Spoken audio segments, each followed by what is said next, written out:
വേറിട്ട ചിന്തയുടെ 119ാമത്തെ എപ്പിസോഡിലേക്ക് എല്ലാ പ്രിയപ്പെട്ടവരെയും ഞാൻ സ്നേഹത്തോടെ സ്വാഗതം ചെയ്യുന്നു. ഈ സബ്ജക്റ്റിൻ്റെ ടോപ്പിക്ക് കാണുമ്പോൾ തന്നെ നിങ്ങൾക്ക് തോന്നിക്കാണും ആവർത്തിച്ച് പറയുന്ന ഒരു കാര്യമാണോ എന്ന്. തികച്ചുമല്ല. പുതിയ പുതിയ ആശയങ്ങൾ, പുതിയ വചനത്തെളിവുകൾ ഈ വീഡിയോയിൽ നിരത്തുന്നുണ്ട്. മാത്രമല്ല, ഇങ്ങനൊരു വീഡിയോ ചെയ്യാനുള്ള കാരണം മറ്റിതര ക്രൈസ്തവരെ അവരുടെ ആരാധന തെറ്റാണെന്ന് പഠിപ്പിച്ചുകൊണ്ട് ഇവരെടുക്കുന്ന ഒരു ക്ലാസ്സിൻ്റെ ഒരു ലിങ്ക് എനിക്ക് അയച്ചു തരികയുണ്ടായി. അതിനകത്ത് പറഞ്ഞിരിക്കുന്നത് ഒരു മറുപടിക്ക് 10 ലക്ഷം രൂപ വെച്ചാണ് പറഞ്ഞിരിക്കുന്നത്. അങ്ങനെയാണെങ്കിൽ കോടികൾ വാങ്ങിക്കാനുള്ള മറുപടികൾ എൻ്റെ പക്ഷത്തുണ്ട്. ആദ്യമായി തന്നെ ഇവരുടെ സകല ആരോപണങ്ങളുടെയും അടിത്തറ പൊളിയുന്ന ഒരാശയം ഞാൻ പറയാം. കർത്താവ് പറഞ്ഞു, ഞാൻ എൻ്റെ സഭയെ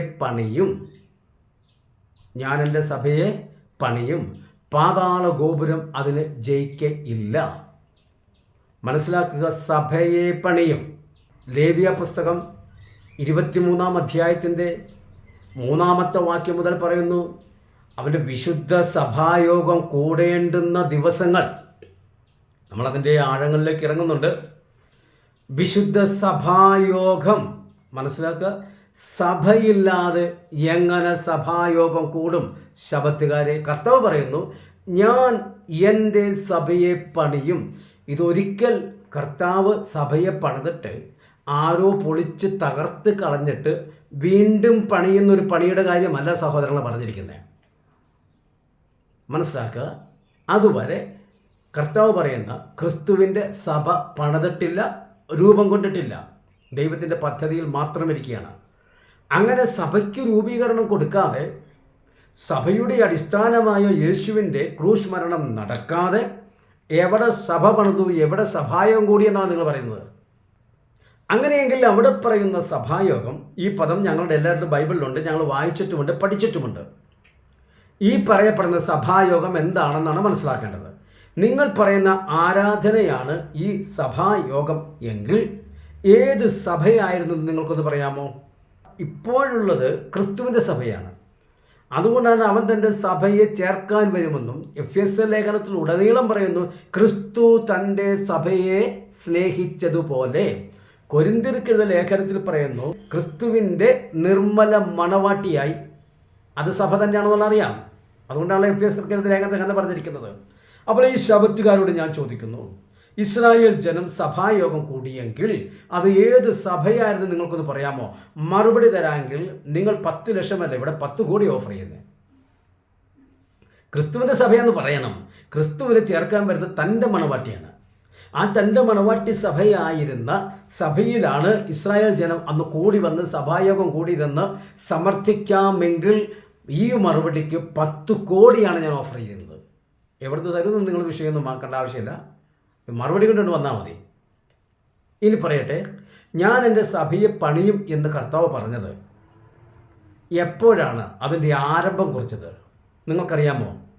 അപ്പോസ്തല പ്രവൃത്തി 2-ാം അധ്യായത്തിൽ വരുമ്പോൾ പെന്തക്കോസ്ത് നാളിൽ 120 പേർ കൂടിയിരുന്നപ്പോൾ അവിടേക്ക് പരിശുദ്ധാത്മാവ് വന്നു. മനസ്സിലാക്കണം, വളരെ ശ്രദ്ധിച്ച് മനസ്സിലാക്കണം. എന്ന് വന്നു? പെന്തക്കോസ്ത് നാളിൽ വന്നു. എന്താണ് പെന്തക്കോസ്ത് നാൾ? നമുക്ക് പഴയ നിയമത്തിലേക്ക് പോയാൽ അറിയാം, ഞാൻ വിശദീകരിക്കുന്നില്ല. 7 ശബത്തുകൾ കൂടേണ്ടതും നടത്തേണ്ടതുമായ ആചാരങ്ങളും കാര്യങ്ങളൊക്കെ ഉണ്ട്. അങ്ങനെ ചെയ്തിട്ട് 7-7-49 കഴിഞ്ഞ് പിറ്റേ ദിവസമാണ് 50-ാമത്തെ ദിവസം. അതാണ് പെന്തക്കോസ്ത് നാളിൽ. ശബത്തുകാരോട് ഞാൻ സ്നേഹാത്മാവിൽ വെല്ലുവിളിച്ച് ചോദിക്കുന്നു, എൻ്റെ അയൽവാസിയായിരിക്കുന്ന സഹോദരൻ എന്നോട് സംവാദത്തിന് വരാമോ എന്ന് ചോദിച്ച് ഇന്ന ചാനലുകാരോട് പറഞ്ഞാൽ സംവാദത്തിനുള്ള വേദി തരും എന്ന് പറഞ്ഞു എന്നോട് സംവാദത്തിന് വരാൻ പറഞ്ഞ് എന്നെ ക്ഷണിച്ചിട്ടുണ്ട്. എൻ്റെ പൊന്നു സഹോദരങ്ങളെ, വചനഗൗരവം മനസ്സിലാക്കാതെയുള്ള ആശയം വിളമ്പുന്ന ഇടത്ത് വന്ന് എന്ത് സംവാദം നടത്താനാ? അത് ഈ വീഡിയോ കേൾക്കുമ്പോൾ അറിയാം അതിനകത്ത് ഗൗരവമുണ്ടോ ഇല്ലോ എന്നുള്ള കാര്യം. ഞാൻ ചോദിക്കട്ടെ, ഇവിടെ 7 ശബത്തുകൾ, അതിൻ്റെ 7-ാമത്തെ ശബത്താണ് 49-ാമത്തെ ദിവസം. അതിൻ്റെ പിറ്റേ ദിവസം ഏത് ദിവസമാകാനാണ് സഹോദരന്മാരെ? വിശേഷാൽ ആ വീഡിയോയിൽ പറയുന്ന അവരുടെ എൽഡർ PC സ്കറിയ എന്ന് പറയുന്ന ആ ബഹുമാനപ്പെട്ട സാർ ഇത് കേൾക്കുന്നുണ്ടെങ്കിൽ ഒരു മറുപടി പറയണമേ. 7 ശബത്ത് കഴിഞ്ഞ് 7-7-49 കഴിഞ്ഞ് പിറ്റേ ദിവസം ഏത് ദിവസമാകാനാണ് സാർ സാധ്യത? അതും ശനിയാഴ്ചയാണ്. നിങ്ങൾ പറയുന്ന ശബത്ത് ശനിയാഴ്ചയാണല്ലോ, അത് തന്നെയാണ് ഞങ്ങളും പറയുന്നത്. അങ്ങനെയെങ്കിൽ ആ 7ാമത്തെ ശബത്ത് എന്ന് പറയുന്നത് ശനിയാഴ്ചയാണല്ലോ. അതെ, അതിൻ്റെ പിറ്റേ ദിവസം ഏതാണ് സാർ? ഞായറല്ലയോ? ആ ഞായറാഴ്ചയാണ് പരിശുദ്ധാത്മാവിനെ ഇങ്ങോട്ട് അയച്ചതെങ്കിൽ അപ്പോഴാണ് സഭ സ്ഥാപിതമായത്. നിങ്ങൾ കേട്ടിട്ടുണ്ടോ ഈ ആശയത്തിന് മുമ്പ്? എവിടെയെങ്കിലും കേട്ടിട്ടുണ്ടോ? കേൾക്കത്തില്ല. കേട്ടിട്ടുണ്ടെങ്കിൽ നിങ്ങൾ ഈ ആരോപണമായിട്ട് പുറത്തേക്ക് വരില്ല. അതുകൊണ്ട് ആദ്യം മനസ്സിലാക്കുക, ഈ നിങ്ങൾ പറയുന്ന വിധത്തിലായിരുന്നെങ്കിൽ കർത്താവ് പരിശുദ്ധാത്മാവിനെ അയക്കേണ്ടിയിരുന്നത് തലേ ദിവസമായിരുന്നു, ശബത്തിലായിരുന്നു. മനസ്സിലാക്കിക്കൊണ്ടല്ലോ. 7:49 7ാമത്തെ ശബത്തിൽ അന്നായിരുന്നു പരിശുദ്ധാത്മാവിനെ അയക്കേണ്ടത്. അന്ന് അയക്കാതെ പിറ്റേ ഞായറാഴ്ചത്തേക്കാണ് പരിശുദ്ധാത്മാവിനെ അയച്ചതെങ്കിൽ സഭ സ്ഥാപിതമായത് ഏത് ദിവസമാണ് ശബദകാരെ? ഇനി ഞാൻ എന്തിനാ വീഡിയോ വലിച്ചു നീട്ടിക്കൊണ്ട് പോകുന്നത്? ഇപ്പം തന്നെ അടിത്തറ പൊളിഞ്ഞു, യാതൊരു സംശയമില്ല. കർത്താവ് പറഞ്ഞു, ഞാൻ എൻ്റെ സഭയെ പണിയും എന്ന് പറഞ്ഞ് പരിശുദ്ധാത്മാവിനെ അയച്ച്, അന്ന് പരിശുദ്ധാത്മാവിനാൽ, അതായത് ശമരിയ സ്ത്രീയോട് കർത്താവ് പറഞ്ഞിരുന്നു, സത്യനമസ്കാരികൾ അവനെ സത്യത്തിലും ആത്മാവിലും ആരാധിക്കണം. അന്ന് ആത്മാവ് വന്നിട്ടില്ലേ? ആരാധനയ്ക്കുള്ള ആത്മാവ് വന്നിട്ടില്ല. അവർ ശമരിയ സ്ത്രീക്ക് സൂചന കൊടുത്തിട്ട് പോവുകയാണ്, സത്യനമസ്കാരികൾ അവനെ സത്യത്തിലും ആത്മാവിലും ആരാധിക്കണം. ആ ആത്മാവിൽ ആരാധിപ്പാനായി പരിശുദ്ധാത്മാവിനെ ദൈവം അയക്കേണ്ടിയിരുന്നത് നിങ്ങളുടെ വാശിപ്രകാരം ശബത്തിലായിരുന്നു അയക്കണം, തലേ ദിവസമായിരുന്നു അയക്കേണ്ടിയിരുന്നത്. പക്ഷെ അയച്ചതോ ഞായറാഴ്ച, ശബത്തിൻ്റെ പിറ്റേ ദിവസം. അന്ന് ആരംഭിച്ച സഭ ആണെങ്കിൽ ഞാൻ പറയുന്നു, കർത്താവ് തൻ്റെ ക്രൂശിലെ മരണത്തിനു ശേഷം അപ്പോസ്തലന്മാർ പുതിയ നിയമ ഉപദേശപ്രകാരം ആരാധന കൂടിയെങ്കിൽ ആദ്യത്തെ ആരാധന ഞായറാഴ്ച തന്നെയായിരുന്നു എന്നുള്ളതിൻ്റെ സ്പഷ്ടമായ തെളിവാണ് പെന്തക്കോസ്ത് നാളിൽ പരിശുദ്ധാത്മാവ് വന്നത്.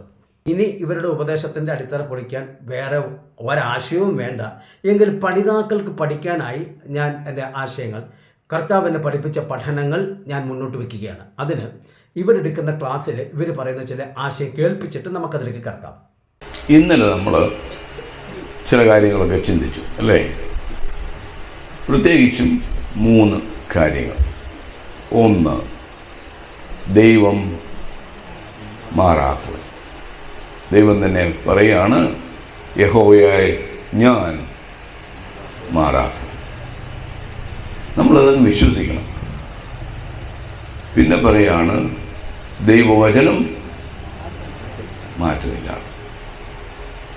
പിന്നെ പറയാണ്, നിങ്ങൾ എൻ്റെ വചനത്തോടൊന്നും കൂട്ടരുത്, ഒന്നും കുറയ്ക്കരുത്. അങ്ങനെ 3 കാര്യങ്ങൾ നമ്മൾ ചിന്തിച്ചു. എന്നിട്ട് നമ്മളോട് തന്നെ ചോദിക്കുകയാണ്, പിന്നെങ്ങനെയാ ഈ ശനിയാഴ്ച ഞായറാഴ്ച ആയത്? വലിയൊരു പ്രയാസമാണ് അല്ലേ? പിന്നെ എങ്ങനെയാ ഈ ശനിയാഴ്ച എന്ന് പറയുന്ന കാര്യം ഞായറാഴ്ച ആയെന്ന് നോക്കിയാൽ ഒരു അന്തവും കിട്ടുന്നില്ല. ഇന്നലെ അവരെടുത്ത ക്ലാസ്സിൽ 3 കാര്യങ്ങൾ പറഞ്ഞു. 1, ദൈവം മാറ്റമില്ലാത്തവൻ. 2, ദൈവവചനത്തിന് മാറ്റമില്ല. 3, ദൈവവചനത്തോട് യാതൊന്നും കൂട്ടുവാനോ കുറയ്ക്കുവാനുള്ള അവകാശം മനുഷ്യർക്ക് ആർക്കുമില്ല. ഈ 3 കാര്യങ്ങൾ സകല ക്രൈസ്തവരും അംഗീകരിക്കുന്നതും വിശ്വസിക്കുന്നതുമായ കാര്യമാണ്. എൻ്റെ പഠനത്തിൽ ഞാൻ കണ്ടെത്തിയതിൽ വചനത്തോട് ഏറ്റവും കൂട്ടുകയും കുറയ്ക്കുകയും ചെയ്തത് ഇവർ തന്നെയാണ്. ആണോ ഇല്ലയോ എന്ന് ഈ വീഡിയോ കേട്ട് പൂർണ്ണമാകുമ്പോൾ നിങ്ങൾക്ക് മനസ്സിലാക്കാൻ പറ്റും. ഒന്നാമത്തെ കാര്യം പറയട്ടെ, ഇവർ നമ്മളെക്കുറിച്ച് ആരോപിക്കുന്ന ഒരു ആരോപണം, കർത്താവ് 10 കൽപ്പന കൊടുക്കുമ്പോൾ അവിടെ പറഞ്ഞിരിക്കുന്നത് ശബത്ത് നാളിനെ ശുദ്ധീകരിപ്പാൻ ഓർക്ക എന്നാണ് പറഞ്ഞിരിക്കുന്നത്. മനസ്സിലാക്കണം. അതേസമയത്ത് വിഗ്രഹത്തിൻ്റെ കാര്യം പറഞ്ഞപ്പോൾ 3 തലങ്ങളെ പറയാം. മുകളിൽ സ്വർഗത്തിൽ, താഴെ ഭൂമിയിൽ, അതിന് താഴെ വെള്ളത്തിനടിയിൽ. 3 തലങ്ങളിലെ കാര്യം പറയാൻ കാരണമുണ്ട്. ചിലർ പറയും സ്വർഗത്തിലുണ്ടാകുന്ന വല്ല ദൂതൻ്റെയോ വല്ല കെരൂബികളുടെയോ സറാഫിൻ്റെയൊക്കെ ധൂപം കുത്തിവെച്ച കുഴപ്പമില്ല, ദൈവത്തിന് പ്രസാദം തോന്നുമല്ലോ എന്നുള്ള ധാരണ വരാതിരിപ്പാൻ കൽപ്പനകൾ വളരെ വ്യക്തമായി ഗ്രഹിക്കേണ്ടതിന് സ്പഷ്ടമായി അവതരിപ്പിച്ചിരിക്കുന്നതാണ് 10 കൽപ്പന. അങ്ങനെയെങ്കിൽ ശബത്ത് നാളിൽ ദൈവത്തെ ആരാധിക്കണമെന്നൊരു വാക്ക് എന്തുകൊണ്ട് കൽപ്പന കൊടുത്തപ്പോൾ ദൈവം പറഞ്ഞില്ല? ദൈവം മറന്നുപോയതാ? അന്നവിടെ പറഞ്ഞത് ആരും യാതൊരു വേലയും ചെയ്യരുത്. വളരെ ശ്രദ്ധേയമായ ഒരു ആശയം ഇവിടെയുണ്ട്. നിങ്ങൾ പറയുന്നത് എന്തെല്ലാം ജീവിച്ച് എങ്ങനെയെല്ലാം വചനം പ്രമാണിച്ച് ഏതെല്ലാം വചനം കൽപ്പന പ്രമാണിച്ചാലും ശബത്തിനെ ആചരിക്കാതെ പോയാൽ ദൈവരാജ്യത്തിൽ പോകില്ല എന്നുള്ള ആശയമാണ് ഇവർ പഠിപ്പിക്കുന്നതെങ്കിൽ ഞാൻ ചോദിക്കട്ടെ, ശബത്ത് ആചരിക്കാത്തവർ ദൈവരാജ്യത്തിൽ പോകില്ല എങ്കിൽ ശബത്ത് ആചരിച്ചവർ പോകണമല്ലോ. അങ്ങനെയെങ്കിൽ കൽപ്പന കൊടുത്ത് പറഞ്ഞത് നിങ്ങളുടെ ആട് മാട് കന്നുകാലികൾ യാതൊന്നും വേല ചെയ്യരുത്, എല്ലാം വിശ്രമിക്കണം. അപ്പോൾ അങ്ങനെയെങ്കിൽ ഈ ശബത്ത് ആചരിച്ച പശുവും കന്നാലിയും എല്ലാം ദൈവരാജ്യത്തിൽ പോകുന്നതാണോ സഹോദരങ്ങളെ നിങ്ങൾ പഠിപ്പിച്ചു വരുന്നത്?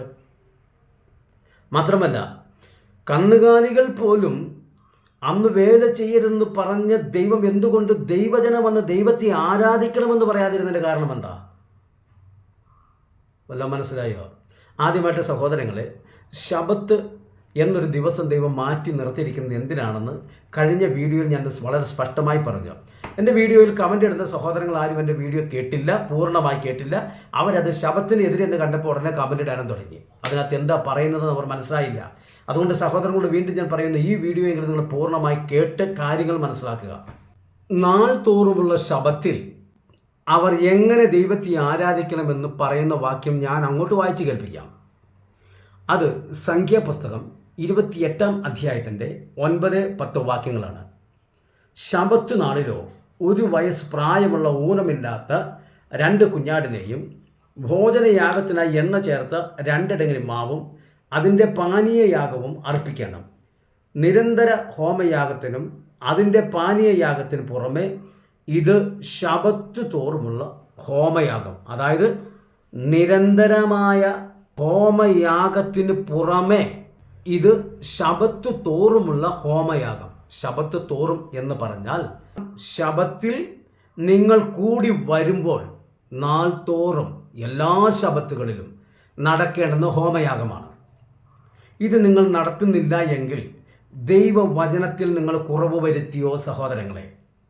അപ്പോൾ നിങ്ങൾക്കൊരു മറുപടി പറയാനുള്ളത്, യേശു ക്രൂശിൽ യാഗമായി തീർന്നപ്പോൾ ഈ യാഗം ഇവിടെ തീർന്നു, ഇനി യാഗം അർപ്പിക്കേണ്ട.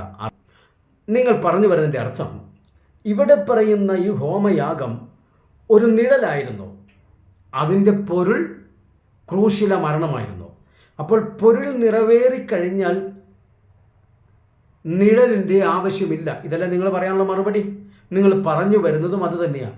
അത് ഞാൻ അംഗീകരിച്ചുകൊണ്ട് തന്നെ നിങ്ങളോട് തിരിച്ചു ചോദിക്കാം. കൊലോസ്യർക്കെഴുതിയ ലേഖനം അതിൻ്റെ 2-ാം അധ്യായം 16-ാമത്തെ വാക്യം, അതുകൊണ്ട് ഭക്ഷണപാനങ്ങൾ സംബന്ധിച്ചോ പെരുന്നാൾ, വാവ്, ശബത്ത് എന്നീ കാര്യത്തിലോ ആരും നിങ്ങളെ വിധിക്കരുത്. 4 കാര്യങ്ങൾ പറഞ്ഞിട്ട് പറയാണ്, ഈ 4 വക കാര്യങ്ങളിൽ ആരും നിങ്ങളെ വിധിക്കരുത്. എന്നിട്ട് പറയുന്നു, ഇവ വരുവാനിരുന്നവയുടെ നിഴലത്രേ. ശ്രദ്ധിക്കണം, വരുവാനുള്ളവയുടെ എന്നല്ല. അങ്ങനെയാണെങ്കിൽ അത് വീണ്ടും ഫ്യൂച്ചറിനെ കാണിക്കുന്നു. വരുവാനിരുന്നവയുടെ എന്ന് പറഞ്ഞാൽ അത് വന്നു പോയി എന്നല്ല എൻ്റെ അർത്ഥം ആണല്ലോ. ആണെങ്കിൽ അതിൻ്റെ വരുവാനിരുന്നവയുടെ നിഴൽ ആണെങ്കിൽ പൊരുൾ കഴിഞ്ഞു പോയല്ലോ. ആദ്യത്തെ എൻ്റെ ചോദ്യത്തിന് നിങ്ങളുടെ മറുപടി, നാൾതോറുമുള്ള ശബത്തിൽ എന്തുകൊണ്ട് ഹോമയാഗം കഴിക്കുന്നില്ല എന്ന് ചോദിച്ചാൽ പറയും അത് നിഴലായിരുന്നു, അതിൻ്റെ പൊരുൾ ക്രൂശിലെ മരണമായിരുന്നു. അപ്പോൾ ക്രൂശിലെ മരണം കഴിഞ്ഞപ്പോൾ അത് നിറവേറി, അതുകൊണ്ട് ഇനി നിഴലിൻ്റെ ആവശ്യമില്ല എന്ന് പറയുന്നവരോട് ചോദിക്കട്ടെ, ഇവിടെയും വരുവാനിരുന്നവയുടെ നിഴൽ എന്ന് പറഞ്ഞാൽ കഴിഞ്ഞു പോയില്ലേ? കഴിഞ്ഞു പോയില്ല എങ്കിൽ ശബത്ത് ആചരിക്കണം. പക്ഷേ ഭക്ഷണപാനവും വാവും പെരുന്നാളും കഴിഞ്ഞു പോയോ? ശബത്ത് സഹോദരന്മാർ മറുപടി പറയണം. കഴിഞ്ഞു പോയോ? അത് കഴിഞ്ഞു പോയെങ്കിൽ ഇതും കഴിഞ്ഞു പോയില്ലേ? ഈ 4 കൂട്ടം കാര്യം പറയുന്നതിൽ ഒന്ന് മാത്രം ഇപ്പോഴുണ്ട്, ബാക്കി 3 ഇല്ല എന്നുള്ള പ്രമാണം നിങ്ങൾക്ക് എവിടെ നിന്ന് കിട്ടി? ആര് തന്നു? ഇനി നിങ്ങൾ സത്യത്തിൽ ആ ദൈവം മുൻപാകെ ഒന്ന് ചിന്തിച്ച് നിങ്ങൾ വചനത്തോട് കൂട്ടുവാണോ കുറയ്ക്കുവാണോ ചെയ്തത്? നിങ്ങളിത് ചെയ്തു വെച്ചിട്ട് വചനപ്രകാരം ദൈവത്തെ ആരാധിക്കുന്നതിന് എന്തിന് കുറ്റം ആരോപിക്കണം സഹോദരങ്ങളെ? അപ്പോൾ ഒരു കാര്യം വ്യക്തമായി, യാഗം നിങ്ങൾ അർപ്പിക്കുന്നില്ല എങ്കിൽ അതിൻ്റെ അർത്ഥം അത് നിഴലായിരുന്നു. ഇവിടെയും പൗലോസ് അപ്പോസ്തലൻ പറയുന്നു, ഈ ശബത്ത് എന്ന് പറയുന്നു വരുവാനിരുന്നവിടെ നിഴല. അതെന്തെന്ന് ചോദിച്ചാൽ ഞാൻ പറയാം സഹോദരങ്ങളെ, ഇത് ഇസ്രായേലിനും ദൈവത്തിനും ഇടയിലുള്ള ഒരടയാളമായിരുന്നു. എന്തടയാളം? നിങ്ങൾക്കൊരു വിശ്രാമ സ്ഥലം ഞാൻ ഒരുക്കുമെന്ന്. നിങ്ങൾക്ക് തോന്നുന്നുണ്ട് ഈ അബ്രഹാമിൻ്റെ സന്തതി മിസ്രൈമിൽ പോയത് യാദൃശ്ചികമായിട്ടാണെന്ന്? ഒരു യാദൃശ്ചികമല്ല, ദൈവത്തിന് അറിയാമായിരുന്നു. അത് മനസ്സിലാക്കിക്കൊണ്ട് തന്നെയാണ് ദൈവം കാര്യങ്ങൾ പറഞ്ഞത്. അത് 95-ാം സങ്കീർത്തനത്തിൻ്റെ 11-ാം വാക്യത്തിൽ പറയുന്നുണ്ട്, ആകയാൽ അവർ എൻ്റെ സ്വസ്ഥതയിൽ പ്രവേശിക്കയില്ല എന്ന് ഞാൻ എൻ്റെ ക്രോധത്തിൽ സത്യം ചെയ്യുന്നു. അപ്പോൾ സ്വസ്ഥത ഏതാണ്? കനാൻ. ആ കനാൻ നിങ്ങൾക്ക് തരും. അതായത് അബ്രഹാമിനോട് പറയുക, നിനക്ക് സന്തതി ഇല്ലാതിരിക്കെ നിന്റെ സന്തതി അന്യരാജ്യത്ത് പോയി അടിമയായി പാർക്കുമെന്ന് ദൈവം പറയുമ്പോൾ, അടിമയായി അവിടെ വേല ചെയ്യുമെന്ന് ദൈവം പറയുമ്പോൾ അബ്രഹാമിന് വേണം ചോദിക്കാം, ദൈവമേ, നീ എനിക്കൊരു സന്തതിയെ തന്നിട്ട് പോലുമില്ല. ആ സന്തതി ജനിക്കാതിരിക്കുമ്പോൾ തന്നെ അവർ കഠിനവേല ചെയ്ത് അടിമയായിരിക്കുമെന്ന് നീ പറയുന്നത് എന്താണെന്ന് ചോദിക്കുമ്പോൾ ദൈവത്തിൻ്റെ മറുപടി കേൾക്കണമോ? അബ്രഹാമേ, ഇതൊന്നും യാദൃശികമല്ല. ഞാനിത് സൃഷ്ടിക്കുന്ന സമയത്ത് തന്നെ നിങ്ങൾക്കൊരു വിശ്രമത്തിൻ്റെ ദിവസത്തിൻ്റെ സൂചന ഞാൻ അവിടെ വെച്ചിട്ടുണ്ട്. 6 ദിവസം വേല ചെയ്തിട്ട് 7ാമത്തെ ദിവസം ഞാൻ സ്വസ്ഥമായിരുന്നുവെങ്കിൽ ഇത് തന്നെയാണ് നിനക്കുള്ള അടയാളം. 430 സംവത്സരം നിന്റെ മക്കളവിടെ അടിമയായി പാർത്താലും നിങ്ങളെ അവിടുന്ന് പുറപ്പെടുവിച്ച് കൊണ്ടുവന്നിട്ട് നിങ്ങൾക്കൊരു സ്വസ്ഥത തരും എന്നുള്ളതിൻ്റെ ഉറപ്പും അടയാളവുമായിരുന്നു. ഇതിൽ വലിയൊരു ദൂതുണ്ട് മക്കളെ. അതാദ്യം ആത്മാവിൽ ഗ്രഹിക്കണം. വരുവാൻ പോകുന്ന കഠിന വേലയ്ക്ക് മുൻപ് തന്നെ ദൈവം അവർക്കുള്ള സ്വസ്ഥത ഒരുക്കിയിട്ടിരിക്കുക. എന്നിട്ടത് അടയാളമായിട്ടുണ്ട് പറഞ്ഞു. നിനക്കൊരു പ്രശ്നം വരുന്നതിന് മുൻപ് അതിൻ്റെ വിടുതൽ കണ്ടവനാ ദൈവം, വിടുതൽ പ്രഖ്യാപിച്ചനാ ദൈവം. ആ വിടുതൽ പ്രാപിച്ചെടുത്താൽ മതി. അങ്ങനെയാണല്ലോ പറയുന്നത്, അവൻ്റെ അടിപ്പിണരുകളാൽ നമുക്ക് സൗഖ്യം വന്നിരിക്കുന്നു. നമ്മളിനി അത് ഏറ്റെടുത്താൽ മതി. വചനം ആത്മാവിൽ പഠിക്കണമെന്ന് സഹോദരങ്ങളെ. പരിശുദ്ധാത്മാവ് വെളിപ്പെടുത്തി തരണം. എന്നാൽ ഈ വചനസത്യങ്ങളൊക്കെ ഗ്രഹിക്കാനാകത്തുള്ളൂ. ഏതെങ്കിലും പുസ്തകം വായിച്ച് സായിപ്പ് പറഞ്ഞത്, മദാമ പറഞ്ഞത്, LNG വൈറ്റ് പറഞ്ഞതും G വൈറ്റ് പറഞ്ഞതൊക്കെ വായിച്ചുകൊണ്ടിരുന്നൊന്നും വചനത്തിൻ്റെ മർമ്മങ്ങൾ കിട്ടത്തില്ല. അപ്പോൾ അടയാളമെന്ന് പറഞ്ഞാൽ, അബ്രഹാമേ, നിനക്ക് സന്തതി ഇല്ലാതിരിക്കെ ജനിക്കാൻ പോകുന്ന സന്തതി ഊഴിയ വേല ചെയ്ത് അടിമയായിരിക്കും, വിശ്രമമില്ലാതെ അവിടെ ജോലി ചെയ്താലും അവർക്കുള്ള വിശ്രമം ഞാൻ എൻ്റെ സൃഷ്ടിപ്പിൽ 7ാമത്തെ ദിവസം ഞാനൊരു സൂചനയാക്കി മാറ്റിയിരിക്കുകയാണ്. എന്നിട്ട് ദൈവജനത്തോട് പറയുകയാണേ, ആകയാൽ നിങ്ങൾക്കും ഒരു ശബത്ത് അനുഭവം. ഇന്ന് കഷ്ടതയാണ്, വിശ്രമമില്ല, വേദനയാണ്, ഞെരുക്കമാണ്, എന്തൊക്കെ പറഞ്ഞിരിക്കുന്ന ദൈവമക്കളോട് പറയാം, നിനക്കുമുണ്ടൊരു ശബത്ത് അനുഭവം. അതാണ് വിശ്രമം. അപ്പോൾ അതിലേക്ക് പോയാൽ ആത്മീയമായി ഒത്തിരി മർമ്മങ്ങൾ പറയാൻ ദൈവാത്മാവ് പഠിപ്പിച്ചിട്ടുണ്ട്. പക്ഷെ ഞാൻ അതിലേക്ക് കടക്കുന്നില്ല, വിഷയത്തിലേക്ക് മടങ്ങി വരട്ടെ. അപ്പോൾ അങ്ങനെയെങ്കിൽ ഇവിടെ ശബത്ത് ഒരു നിഴലായിരുന്നു എന്ന് വിചാരിച്ച് കനാനിൽ പ്രവേശിച്ചപ്പോൾ അത് തീർന്നിട്ടില്ല. ഇനിയും അവർക്കൊണ്ടൊരു റെസ്റ്റ്. അതാണ് ദാനിയേലിനോട് പറഞ്ഞത്, നീയോ ദാനിയേലേ പോയി വിശ്രമിച്ചു കൊള്ളുക, റെസ്റ്റ് എടുത്തുകൊള്ളുക, നീ ശബത്തിലേക്ക് പ്രവേശിക്കുക. മനസ്സിലായല്ലോ? പഴയ നിയമഭക്തനായിരുന്നല്ലോ ദാനിയേൽ. അവിടം കൊണ്ടാണ് അതിൻ്റെ പൂർത്തീകരണം വരുന്നത്. മനസ്സിലായി കാണുമെന്ന് കരുതുന്നു. അപ്പോൾ 10 കൽപ്പനയിൽ ഇത് ചേർക്കാനുള്ള കാരണം, കഠിനാധ്വാനം ചെയ്തവർക്കാണ് വിശ്രമം. മനസ്സിലാക്കുക. ഒന്നാമത്തെ കാര്യം, 10 കൽപ്പന തുടങ്ങുന്നത് തന്നെ ഇസ്രായേലിനോട് പറയാം, നിന്റെ അടിമ വീടായിരുന്ന മിസ്രൈമിൽ നിന്ന് നിന്നെ പുറപ്പെടുവിച്ചു കൊണ്ടുവന്ന ദൈവമായ യഹോവ. കാര്യം മനസ്സിലായി? ഇത് അടിമയായിരുന്നു, വിശ്രമമില്ലായിരുന്നു. അവിടെ നിന്ന് നിന്നെ വിടുവിച്ചുകൊണ്ട് പോന്നെങ്കിൽ മരുഭൂമിയിലൂടെയും വിശ്രമമില്ലാതെ നടത്തിയെങ്കിലും നിനക്കായൊരു സ്വസ്ഥത അവിടെ കരുതിയിട്ടുണ്ട്. അതാണ് കനാൻ ദേശം.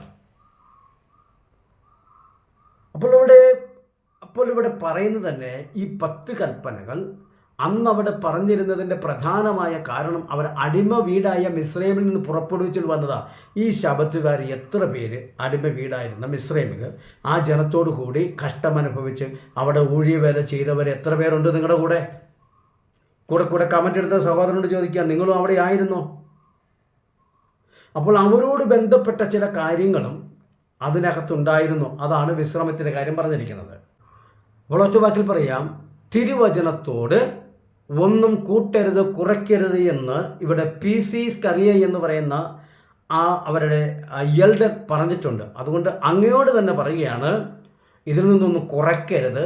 സംഖ്യാപുസ്തകം 28-ാം അധ്യായത്തിൻ്റെ 9 വാക്യങ്ങൾ വായിക്കുക. അവിടെ ശബത്ത് തോറും ചെയ്യാനുള്ള ഹോമയാഗം പറഞ്ഞിട്ടുണ്ട്. അതിൽ നിന്നൊന്നും കുറയ്ക്കരുത്. കുറച്ചാൽ വെളിപ്പാട് പുസ്തകത്തിലേക്ക് അതിൻ്റെ ശിക്ഷ എന്താണെന്ന് അവിടെ പറയുന്നുണ്ട്. അപ്പോൾ ആരും ഒന്നും കുറയ്ക്കില്ല എന്ന് ഞാൻ വിശ്വസിക്കുന്നു. എൻ്റെ പൊന്നു സഹോദരങ്ങളെ, നിങ്ങൾ ഞങ്ങളുടെയൊക്കെ വീട്ടിൽ വന്ന് നോക്ക്. വെള്ളിയാഴ്ച കഴിഞ്ഞാൽ ശനിയാഴ്ച എന്ന് തന്നെ കിടക്കുന്നത്. ആരും വെള്ളി കഴിഞ്ഞിട്ട് ഞായർ എന്ന് പറയുന്ന കലണ്ടർ ഉപയോഗിക്കുന്നില്ല. പിന്നെ ആ കൽപ്പനയിൽ പറയുന്നൊരു കാര്യം നിങ്ങൾ ശ്രദ്ധിച്ചായിരുന്നോ? 6 ദിവസം നീ വേല ചെയ്യണം. 6 ദിവസം വേല ചെയ്യണം. 7-ാമത്തെ ദിവസം നിനക്ക് സ്വസ്ഥതയുള്ള ദിവസമാണ്. അന്ന് നീ വിശ്രമിക്കണം, യാതൊരു വേലയും ചെയ്യരുത്. 2 കാര്യങ്ങൾ ആ കൽപ്പനയിൽ പറയുന്നില്ല. ഒന്ന്, 6 ദിവസം വേല ചെയ്യണം. അപ്പം ചെയ്യണമെന്ന് പറഞ്ഞ കാര്യം ചെയ്യാതെ ഇരുന്നാൽ തെറ്റാന്നല്ലേ നിങ്ങൾ പറഞ്ഞു വരുന്നേ, അല്ലേ? 7-ാമത്തെ ദിവസം ദൈവത്തെ ആരാധിക്കണമെന്ന് പറഞ്ഞിട്ടുണ്ടെങ്കിൽ, ഞാൻ കണ്ടിട്ടില്ല, പറഞ്ഞിട്ടുണ്ടെങ്കിൽ അത് ചെയ്യാതിരുന്ന തെറ്റാന്ന് നിങ്ങൾ പറഞ്ഞു വരുന്നേ. എന്നാൽ സ്പഷ്ടമായി പറഞ്ഞിരിക്കുന്ന 6 ദിവസം വേല ചെയ്യണമെന്നാണ്. അങ്ങനെയെങ്കിൽ ഞാൻ ചോദിക്കട്ടെ, നിങ്ങളുടെ വീടുകളിലെ കൊച്ചുകുട്ടികളും വൃദ്ധന്മാരായവരും രോഗികളായി കിടക്കുന്നവരൊക്കെയും 6 ദിവസം വേല ചെയ്യുന്നുണ്ടോ? ഉണ്ടോ? ചെയ്യണമെന്ന് ദൈവമല്ലേ പറഞ്ഞിരിക്കുന്നേ? അതോ 7 ദിവസവും അവർ വിശ്രമമാണോ? 7 ദിവസങ്ങളും അവർക്ക് വിശ്രമമാണെങ്കിൽ ആഴ്ചയുടെ എല്ലാ ദിവസങ്ങളും അവർക്ക് വിശ്രമത്തിൻ്റെ ദിവസമായില്ലേ? ഒന്ന് ചിന്തിച്ചാൽ കൽപ്പന തെറ്റിയില്ല അവിടെ. നിങ്ങൾക്കത് എങ്ങനെ മനസ്സിലായത് എനിക്കറിയില്ല. അപ്പോൾ വേല ചെയ്യുന്നവർക്കാണ് വിശ്രമം, അതാദ്യം മനസ്സിലാക്കുക. അപ്പോൾ 6 ദിവസം വേല ചെയ്യണമെന്നുള്ളതൊരു വ്യവസ്ഥയാണ്, 7-ാം ദിവസം വിശ്രമിക്കണമെന്നുള്ളതും വ്യവസ്ഥയാണ്. ഞാൻ മുന്നമേ ചോദിച്ചിട്ടുള്ള കാര്യമാണ്, ദൈവത്തെ എന്ന് ആരാധിക്കണമെന്നുള്ള ഒരു വാക്യമെങ്കിലും നിങ്ങൾക്ക് കാണിച്ചു തരാൻ പറ്റുമോ എന്ന്. ഇവിടെ ഇപ്പം ഞാൻ വായിച്ചത് ഹോമയാഗമാണ്. അതാണ് ദൈവത്തെ ആരാധിക്കുന്ന, ദൈവത്തെ പ്രസാദിപ്പിക്കുന്ന കർമ്മമെങ്കിൽ അത് തന്നെയാണ് ആരാധന. ഇനി ലേവ്യ പുസ്തകം 23:3 പറയുന്നത് എന്താണെന്ന് നമ്മൾ വിശദീകരണത്തിലേക്ക് ഇറങ്ങുന്നുണ്ട്. അടുത്തതായിട്ട് ഇവർ പറയുന്നത് ഏകദേശം 4000 വർഷങ്ങൾ ഇസ്രായേൽ ജനം ദൈവത്തെ ആരാധിച്ചു. ഏത്? ശബത്ത് ദിവസത്തിൽ ആരാധിച്ചു. അതിനുശേഷം അതിനെ മാറ്റം വരുത്തിയാന്ന് ഇവർ പറയുന്നത്. അങ്ങനെയാണെങ്കിൽ അവർ പറയുന്നത് കേട്ടിട്ട് നമുക്ക് വചനത്തിലേക്ക് കിടക്കാം. ഏതാണ്ട് 4000 വർഷത്തോളം ശബ്ദത്തോറും ദൈവത്തിൻ്റെ ജനം വന്ന് ആരാധന കഴിച്ചിട്ടുണ്ട്. ശരിയല്ലേ? ഈ ഏകദേശം 4000 വർഷം അവർ ദൈവത്തെ ആരാധിച്ചുവെങ്കിൽ, ശബത്തിൽ കൂടി വന്ന് ആരാധിച്ചുവെങ്കിൽ, അത് സംഖ്യാപുസ്തകം 28-ാം അധ്യായത്തിൻ്റെ 9-10 വാക്യങ്ങൾ ഞാൻ ആദ്യം പറഞ്ഞ പോലെയല്ലേ? നാൾ തോറും കഴിക്കേണ്ട ഹോമയാഗം കഴിച്ചല്ലേ വന്നത്. അപ്പോൾ ഞാൻ നിങ്ങളോട് ചോദിക്കുക, ഏകദേശം 4000 വർഷങ്ങൾ അവർ ശബത്ത് തോറും ഹോമയാഗം അർപ്പിച്ചുകൊണ്ട് അവർ ആരാധന നടത്തിയെങ്കിൽ നിങ്ങൾ എന്തുകൊണ്ട് അതിന് മാറ്റം വരുത്തി? നിങ്ങളോട് ആര് പറഞ്ഞ് ഹോമയാഗം ഒഴിവാക്കിയിട്ട് വന്ന് കൂടിയിരിക്കാൻ? നിങ്ങളോട് ആരാ പറഞ്ഞ? ഇസ്രായേൽ ജനം ഏകദേശം 4000 വർഷം അതനുസരിച്ചു. നിങ്ങളിത് അനുസരിക്കാതെ എന്തിന് ശബത്തിൽ കൂടി വരുന്നു? മറുപടി ഉണ്ടോ? ഉണ്ടെങ്കിൽ 10 കോടി. 4000 വർഷങ്ങൾക്ക് ശേഷം ഇതെങ്ങനെ മാറിയതെങ്ങനെ? ഈ 4000 വർഷം കഴിഞ്ഞപ്പോൾ ഇത് മാറ്റിയതാരാ? ഇത് തന്നെയാണ് ഞാനും ചോദിക്കുന്നത്. ഇസ്രായേൽ ജനം 4000 വർഷങ്ങൾ അവർ ചെയ്തത് ശബത്ത് തോറും ഹോമയാഗം അർപ്പിച്ചുകൊണ്ടായിരുന്നു. ഈ യാഗം മാറ്റിയതാരാ? ഞങ്ങളോട് ചോദിച്ചു ഞങ്ങളെങ്ങനെ പറയും? നിങ്ങൾ പറ, ഈ യാഗം മാറ്റിയതാരാ? വചനത്തിൽ നിന്ന് കുറച്ച് പഠിപ്പിക്കുന്ന നിങ്ങളുടെ ആരാധന അവസാനം വെളിപ്പാട് പുസ്തകത്തിൽ പറയുന്നുണ്ടല്ലോ, ഈ പ്രവചന പുസ്തകത്തോടെ കൂട്ടുകയോ കുറയ്ക്കുകയോ ചെയ്താൽ എന്താ വരാൻ പോകുന്നത്? അതും കൂടി ഇടയ്ക്കൊന്ന് വായിക്കുക. അടുത്തവർ കൊണ്ടുവരുന്നൊരു വാക്യമുണ്ട് പുതിയ നിയമത്തിൽ നിന്ന്, അത് യേശു പറയുന്നതാണ്. അത് നമുക്കൊന്ന് കേൾക്കാം.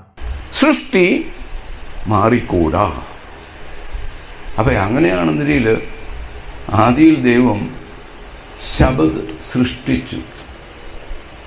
മർക്കോസിൻ്റെ സുവിശേഷം 2-ാം അധ്യായത്തിൻ്റെ 27-28 വാക്യങ്ങൾ എന്ന് പറയുന്നു, ശബത്ത് മനുഷ്യൻ നിമിത്തം അത്രേ ഉണ്ടായതെന്ന് പറഞ്ഞാൽ എന്നാണ് അർത്ഥം? Made. All right. Who made it? God made it. അല്ലേ സാറേ? അങ്ങനല്ലേ? ദൈവമല്ലേ ഉണ്ടാക്കി. ആട് മാറുന്നില്ല, ആന മാറുന്നില്ല, മാവ് മാറുന്നില്ല, പിന്നെ അങ്ങനെ ശബ്ദം മാറുന്ന എങ്ങനെ? എനിക്കിതങ്ങോട്ട് മനസ്സിലാവുന്നില്ല. ഇത് മാറാൻ സാധ്യമല്ല. വേറെ സംസാരത്തിൻ്റെ ആവശ്യമില്ല വാസ്തവത്തിൽ. മർക്കോസിന്റെ സുവിശേഷത്തിൽ വായിച്ചൊരു വാക്യമാണ്, മനുഷ്യൻ ശബത്ത് നിമിത്തമല്ല, ശബത്ത്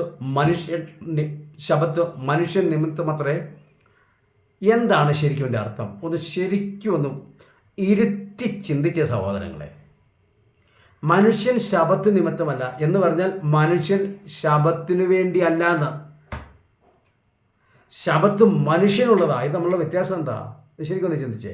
താഴോട്ട് പറയുന്നു, എന്നാൽ മനുഷ്യപുത്രൻ ശബത്തിനു കർത്താവാകുന്നു എന്ന് പറയുമ്പോൾ ശബത്തിൻ്റെ മേലുള്ള കർത്തൃത്വം നടത്തുവാൻ, അത് മാറ്റണമോ ലംഘിക്കണമോ എന്തും ചെയ്യുവാൻ അവസരം ആർക്കുണ്ട്? അതിൻ്റെ കർത്താവിനുണ്ട്. അതുകൊണ്ടാണല്ലോ യേശു എന്തെല്ലാം വീര്യപ്രവൃത്തി ചെയ്തിട്ടുണ്ട് അതെല്ലാം ശബത്തിൽ തന്നെ ചെയ്യാനുള്ള കാരണം ഇവരെ ഒന്ന് ഗ്രഹിപ്പിക്കാനും കൂടെയാണ്. മനുഷ്യൻ ശബത്തിന് വേണ്ടിയല്ല എന്ന് പറഞ്ഞാൽ, ശബത്തേന്ന് പറഞ്ഞങ്ങോട്ട് മരിക്കാൻ തുടങ്ങരുത്. ശബത്തിന് വേണ്ടി നിൻ്റെ ജീവൻ വയ്ക്കാൻ പോലും നീ അങ്ങനെ ഇറങ്ങരുത്. ഇത് മനുഷ്യന് വേണ്ടിയുള്ളതാ. മനുഷ്യന് മാറ്റമില്ല, ശബത്തിന് മാറ്റം വരുന്നതിൻ്റെ അർത്ഥം. അത് മാറിയൊരു തെളിവാണല്ലോ പെന്തക്കോസ്ത് നാളിൽ പരിശുദ്ധാത്മാവ് വന്നത്. അപ്പോൾ ഞാൻ പറയുന്നു, അതിൻ്റെ അർത്ഥം നിങ്ങൾക്ക് മനസ്സിലാകാത്തത് കൊണ്ടാണ്. മനുഷ്യപുത്രൻ ശബത്തിന് കർത്താവാകുന്നു എന്ന് പറഞ്ഞാൽ അതിൻ്റെ തന്നവൻ കർത്താവാണെങ്കിൽ അതിനെ മാറ്റാനും കർത്താവിന് അധികാരമുണ്ട്. അതുകൊണ്ട് തന്നെയാണ് അപ്പോസ്തലന്മാർക്ക് വെളിപ്പാട് കൊടുത്തിട്ട് പറഞ്ഞ്, ഇനി നിങ്ങൾ കാലങ്ങളോ ദിവസങ്ങളോ ആണ്ടുകളോ മാസങ്ങളോ ഒന്നും പ്രമാണിക്കരുത്. വെറുതെയായി പോകും, നിങ്ങളുടെ ക്രിസ്തീയ ജീവിതം തന്നെ വെറുതെയായി പോകും. ശബത്ത് ഭക്ഷണപാനങ്ങൾ, ശബത്ത്, വാവ്, പെരുന്നാൾ, ഈ കാര്യത്തിൽ നിങ്ങളെ ആരും വിധിക്കരുത്. അതെല്ലാം വരുവാനിരുന്നവയുടെ നിഴലായിരുന്നു, വന്നുപോയി എന്ന് എത്രയോ സ്പഷ്ടമാണ് സഹോദരങ്ങളെ പറഞ്ഞു വെച്ചിരിക്കുന്നത്. അപ്പോൾ അടുത്ത ഇവരുടെ ഒരു ചിന്ത ഇങ്ങനെയാണ്, ഹോളി പർപ്പസിന് വേണ്ടി വെച്ച കാര്യം ഒരു കോമൺ കാര്യത്തിന് വേണ്ടി ഉപയോഗിക്കും. അതൊന്ന് കേട്ടെ. ഈ ഹോളി പർപ്പസിന് വേണ്ടിയിട്ട് ദൈവം സൃഷ്ടിച്ചിട്ടുള്ള കാര്യത്തെ കോമൺ പർപ്പസിന് ഉപയോഗിച്ചുകൂടാ. അങ്ങനെ ഒരു തത്വം വേദപുസ്തകത്തിലുണ്ട്. ഉണ്ടോ സാറേ? ഹോളി പർപ്പസിന് വേണ്ടി ദൈവം പ്രഖ്യാപിച്ചു പോയി. അതുകൊണ്ട് കോമൺ കാര്യങ്ങൾക്ക് വേണ്ടി ഉപയോഗിക്കാൻ പറ്റത്തില്ല. ഞാൻ ചോദിക്കട്ടെ, ഈ ജീവജാലങ്ങളെയും ജന്തുക്കളെയും എല്ലാം സൃഷ്ടിച്ചപ്പോൾ ദൈവം അതിനെല്ലാം അനുഗ്രഹിച്ചില്ലേ? അനുഗ്രഹിച്ചു. അങ്ങനെയാണെങ്കിൽ ഈ ലേവ്യ പുസ്തകം 11-ാം അധ്യായത്തിലേക്ക് വരുമ്പോൾ അവിടെ കുറേ മൃഗങ്ങൾ അശുദ്ധമാണെന്ന് പറഞ്ഞിട്ടുണ്ടല്ലോ. ഇതാരാണ് ഇതിനെ അശുദ്ധമാക്കിയത്? ദൈവം എല്ലാത്തിനും അനുഗ്രഹിച്ചു. ദൈവം അനുഗ്രഹിച്ചാൽ പിന്നെ അത് നല്ലതാണ്. ദൈവം അനുഗ്രഹിച്ചാൽ പിന്നെ അത് മോശമല്ല. അപ്പോൾ 5-ാമത്തെ ദിവസമൊക്കെ നോക്കുക, ദൈവം സകല ജീവജന്തുക്കളെ സൃഷ്ടിച്ചിട്ട് അവയെല്ലാം അനുഗ്രഹിച്ചു. ആ ദൈവത്തിൻ്റെ അനുഗ്രഹമുള്ള പന്നി, അവിടെ ലിസ്റ്റ് എടുത്ത് വായിക്കുക, ഒറ്റ മൃഗം മാത്രമേ ഉദാഹരണം പറഞ്ഞുള്ളൂ. ദൈവത്തിൻ്റെ അനുഗ്രഹം ഏറ്റെടുത്ത പന്നി എങ്ങനെ ശപിക്കപ്പെട്ടതായിപ്പോ? ആരാ ശപിച്ചത്? ഒരു വചനം നിങ്ങൾക്ക് കാണിച്ചു തരാമോ?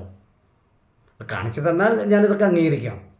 അപ്പോൾ സഹോദരങ്ങളെ, നിങ്ങൾ ഇങ്ങനെയുള്ള വ്യാഖ്യാനങ്ങളൊക്കെ നടത്തുമ്പോൾ മറുഭാഗത്തും ചില വചനങ്ങൾ കിടപ്പുണ്ടെന്നുള്ള കാര്യം മറന്നു പോകരുത്. അപ്പോൾ ദൈവം അനുഗ്രഹിച്ച ഈ മൃഗങ്ങളിനെ ലേവ്യ പുസ്തകം 11-ാം അധ്യായത്തിലേക്ക് വരുമ്പോൾ അപ്പോൾ അതിനെ തന്നെ അശുദ്ധമാണെന്ന് പറഞ്ഞിരിക്കുന്നു. അങ്ങനെയാണെങ്കിൽ നിങ്ങൾ ഈ പറയുന്ന വാദഗതിക്ക് എവിടെ അടിസ്ഥാനമുള്ളത്? അപ്പോൾ ദൈവം ശുദ്ധീകരിച്ച് അനുഗ്രഹിച്ചു എന്ന് പറയുന്നത് ദൈവം ആവശ്യത്തിനുള്ളതായ ചട്ടം വെച്ചിട്ടുണ്ട്. ആ ചട്ടത്തിന്മേൽ ചട്ടം വെച്ച് നിങ്ങളതിനെ അശുദ്ധമാക്കി കളയല്ലേ എന്നാണ് എനിക്ക് താഴ്മയായിട്ട് എനിക്ക് നിങ്ങളോട് പറയാനുള്ളത്. അടുത്തതായിട്ട് ഇവർ ചോദിക്കുന്നൊരു ചോദ്യമുണ്ട്. അതായത് ലേവ്യ പുസ്തകം 23-ാം അധ്യായത്തിൻ്റെ 3-ാമത്തെ വാക്യത്തിൽ പറയുന്ന 6 ദിവസം വേല ചെയ്യണം, 7-ാം ദിവസം വിശുദ്ധ സഭായോഗം കൂടേണ്ടുന്ന സ്വസ്ഥതയ്ക്കുള്ള ശബത്താകുന്നു, അന്ന് യാതൊരു വേലയും ചെയ്യരുത്. ഇവിടെയാണ് ഇവരെടുക്കുന്ന ഏക തെളിവുകളായിട്ട് കൊണ്ടുവരുന്ന 7-ാമത്തെ ദിവസം നിങ്ങൾക്ക് വിശുദ്ധ സഭായോഗം കൂടേണ്ടുന്ന ദിവസമാണെന്ന്.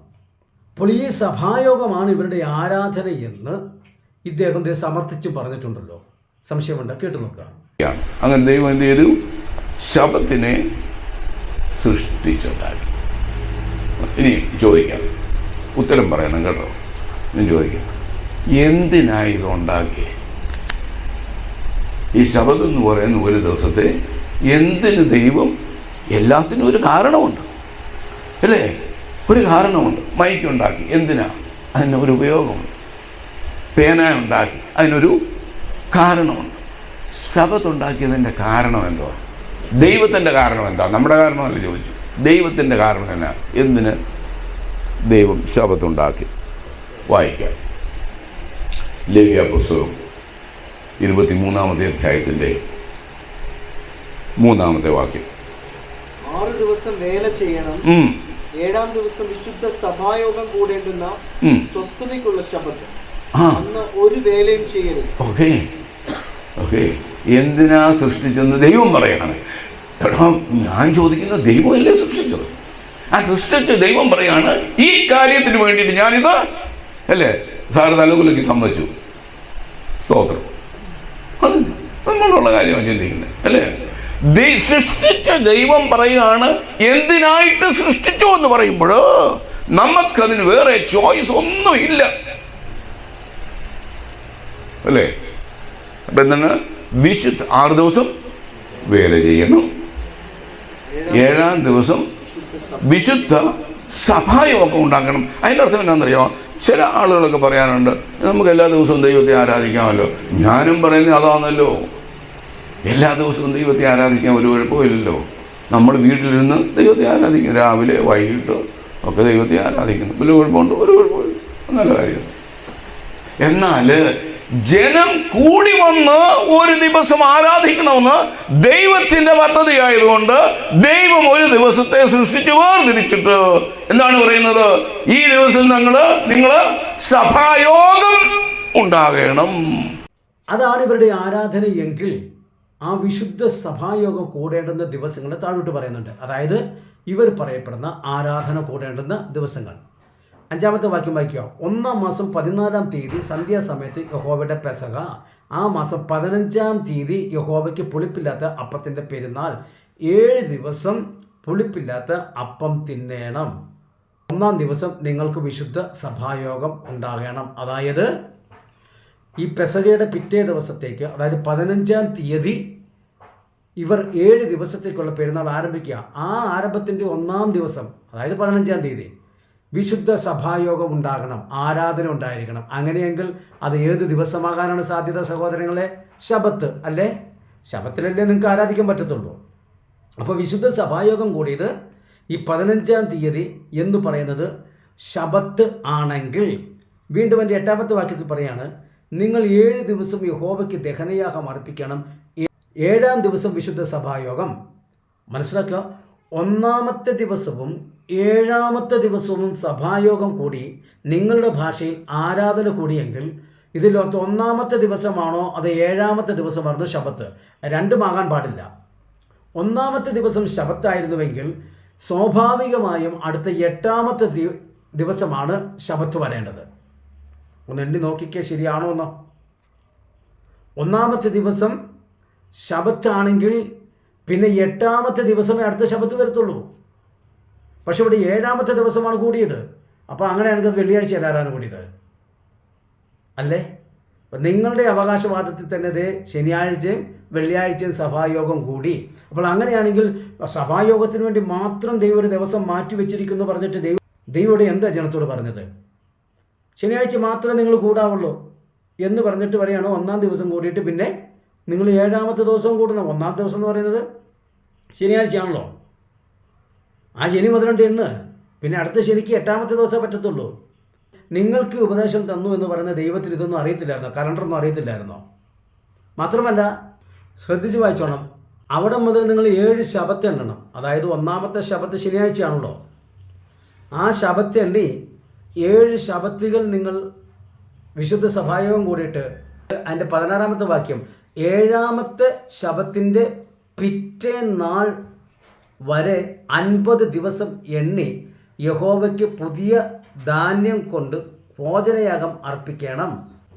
അപ്പോൾ ഇവിടെ യാഗം 50-ാമത്തെ ദിവസം വന്നില്ലേ? ആ യാഗമല്ലേ ആരാധനയുടെ പ്രധാന ഭാഗം. ഇതുവരെ അവിടെ കൂടിയ വിശുദ്ധ സഭായോഗം എന്ന കോൺവക്കേഷൻ, അതിൻ്റെ അർത്ഥമെന്ന് ആദ്യം പഠിക്ക്. ഞാൻ പറഞ്ഞല്ലോ, ഫറവോൻ്റെ മുൻപിൽ ചെന്നിട്ട് മോശ പറഞ്ഞത് കോൺവക്കേഷൻ കൂടാനല്ല, അവിടെ സെർവ്, അവിടെയാണ് പറയുന്നത്. ഇവിടെ പറയുന്നത് അവർക്ക് അവരുടെ കാര്യങ്ങൾ ഞാൻ മുന്നമേ എൻ്റെ വീഡിയോയിൽ വിശദീകരിച്ചുകൊണ്ട് ഞാൻ ഇവിടെ വിശദീകരിക്കുന്നില്ല. എന്താണ് കോൺവക്കേഷൻ, എന്താണ് സെർവ് എന്ന് തരം തിരിച്ച് ഞാൻ അതിനകത്ത് പറഞ്ഞിട്ടുണ്ട്. ഇതിലേക്ക് ഞാൻ കടക്കുന്നില്ല. ഇവിടെ വിശുദ്ധ സഭായോഗം എന്ന് പറയുമ്പോൾ ഞാൻ ഒന്ന് പറഞ്ഞു, ഇവിടെ വിശുദ്ധ സഭായോഗമാണ് കൂടിയെന്ന് പറയുമ്പോൾ 1-ാമത്തെ ചോദ്യം, ഏതായിരുന്ന സഭ? അങ്ങനെ ഒരു സഭ ഉണ്ടായിരുന്നു എങ്കിൽ ഞാൻ എൻ്റെ സഭയെ പണിയുമെന്ന് കർത്താവ് പറഞ്ഞത് 2-ാമത്തെ സഭയല്ലേ? നിങ്ങളിതിൽ ആരുടെ വാക്താക്കളാണ്? 2-ാമത്തെ കർത്താവ് പറഞ്ഞ സഭ തുടങ്ങിയത് പെന്തക്കോസ്ത് നാളില്ല. കാരണം 50-ാമത്തെ ദിവസം 7, ഞാൻ ആദ്യം പറഞ്ഞല്ലോ, 7 ശബത്തുകൾ കഴിഞ്ഞ് 7-ാമത്തെ ശബത്തിൻ്റെ പിറ്റേ ദിവസം ഞായറാഴ്ചയാണ് പരിശുദ്ധാത്മാവ് വന്ന് സഭ ആരംഭിച്ചത്. നിങ്ങൾ ഇതിനകത്ത് പഴയ സഭയുടെ വക്താക്കളാണെങ്കിൽ നിങ്ങൾ ശബത്തുമായിട്ട് നടന്നു. പക്ഷെ ഒരു കാര്യമുണ്ട്, വചനത്തിൽ നിന്ന് കുറയ്ക്കരുത്. സംഖ്യാപുസ്തകം 28:9-10 പറയുന്ന പോലെ ഹോമയാഗം നാൾതോറുമുള്ള ശബത്തിൽ ഉണ്ടായിരിക്കുന്ന സഹോദരങ്ങളെ. അപ്പോൾ ഞാൻ ഇനി വലിച്ചു നീട്ടുന്നില്ല. നിങ്ങളുടെ ഈ വീഡിയോക്കകത്ത് പറയാനുള്ളത് ഓരോന്നെടുത്ത് ഏകദേശം 1 മണിക്കൂർ 5 മിനിറ്റ് നിങ്ങളെടുത്ത ക്ലാസ്സിൽ നിന്ന് വിശദീകരിക്കാൻ ഇറങ്ങിയാൽ മാസങ്ങളോളം നീണ്ടുപോകും. നിങ്ങളുടെ 3 ആശയം ഞാൻ ഇന്ന് എടുത്തിട്ടുള്ളൂ. ഇനി കിടക്കുകയാണ് ധാരാളം. അപ്പോൾ നിങ്ങളുടെ അടിത്തറ പൊളിയുന്ന കാര്യം ഇത് തന്നെ. ഇനി നിങ്ങൾക്കൊന്നും പറയാനില്ല. ഞങ്ങൾ കർത്താവിൻ്റെ സഭയുടെ ആൾക്കാരാണ്. ആ കർത്താവ് പറഞ്ഞു, ഞാൻ എൻ്റെ സഭയെ പണിയുമെന്ന് പത്രോസിനോട് പറഞ്ഞല്ലോ. ആ സഭയുടെ ആളുകളാണ് ഞങ്ങൾ. അത് ആരംഭിച്ചത് ശബത്തിലൊന്നുമല്ല. ആ പരിശുദ്ധാത്മാവ് ഇറങ്ങുമെന്ന് ആരംഭിച്ചത് ശബത്തിൻ്റെ പിറ്റേ ദിവസമായ ഞായറാഴ്ചയാണ്. അതുകൊണ്ട് തുടങ്ങിയത് ഞായറാഴ്ച ആയതുകൊണ്ട് ഒടുക്കം വരെ ഞങ്ങളത് കൂടിക്കോളാം. നിങ്ങളാരും വിഷമിക്കേണ്ട. പിന്നെ നിങ്ങളുടെ ശബത്ത് ഞങ്ങൾ ഇങ്ങോട്ട് ആക്കിയെന്നുള്ള പരാതിയും വേണ്ട. നിങ്ങളുടെ ശനിയാഴ്ച നിങ്ങൾക്ക് ശനിയാഴ്ച തന്നെ, ഞങ്ങൾക്കും അത് ശനിയാഴ്ച. നിങ്ങളുടെ ഞായറാഴ്ച നിങ്ങൾക്ക് ഞായറാഴ്ച, ഞങ്ങൾക്ക് ഞായറാഴ്ച. പിന്നെ ഞങ്ങളിപ്പോൾ കൂടാനുള്ള ഒരു കാരണം പ്രധാനമായും ഇന്ത്യയിൽ ഞങ്ങൾക്ക് കിട്ടിയിരിക്കുന്ന അവധി ഇതാണ് വന്നത്. അതിനേക്കാൾ ഉപരി ദിവസത്തിന് പ്രാധാന്യം കൊടുക്കരുതെന്ന് കർത്താവ് പറഞ്ഞിട്ടുണ്ട്. അഥവാ തങ്ങൾ പ്രാധാന്യം കൊടുത്താൽ പരിശുദ്ധാത്മാവ് വന്ന ദിവസത്തിനെ ഞങ്ങൾ പ്രാധാന്യം കൊടുക്കത്തുള്ളൂ. അന്നാണ് സഭ തുടങ്ങിയത്. അതുകൊണ്ട് ഞാൻ വാക്കോടെ വിരമിക്കുന്നു. ഇനി ശബത്ത് സഹോദരന്മാരുടെ ഉപദ്രവം ആശയപരമായി ഉണ്ടാകില്ല എന്ന് ഞാൻ ഉറക്കെ പ്രഖ്യാപിക്കുന്നു. ഇനി നിങ്ങൾ കമൻറ്റുകളിട്ട് വന്നാൽ നിങ്ങൾക്കത് ഗ്രഹിക്കാൻ കഴിയാതെ പോയതിൽ ഞാൻ അഡ്വാൻസ് ചെയ്ത് പ്രകടിപ്പിക്കുന്നു. ദൈവം നമ്മെ അനുഗ്രഹിക്കട്ടെ. പുതിയ ചിന്തയുമായി നമുക്ക് വീണ്ടും കൂടിക്കാണാം.